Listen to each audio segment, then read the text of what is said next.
కృష్ణా నదిపై నల్లమల్ల అందాలను తిలకిస్తూ ప్రకృతి ఒడిలో పరవశిస్తోంది.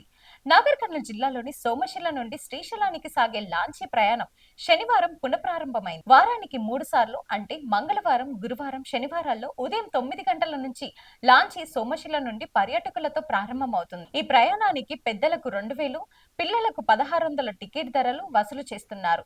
తొలి రోజు 65 మందితో ప్రయాణం సాగింది. సోమశిల నుండి శ్రీశైలం వెళ్లడానికి లాంచీలో 6 గంటల సమయం పడుతుంది. నిర్వాహకులు పర్యాటకులకు మధ్యాహ్న భోజనం, స్నాక్స్ వంటివి అందిస్తున్నారు. తొలి రోజు 65 మంది టూరిస్టులు శ్రీశైలం బయలుదేరారు. ముందుగా గంగమ్మకు పూజలు నిర్వహించి ప్రయాణాన్ని ప్రారంభించారు. శ్రీశైలం నుంచి మళ్లీ ఆదివారం ఉదయం 9 గంటలకు తిరుగు ప్రయాణం ఉంటుంది.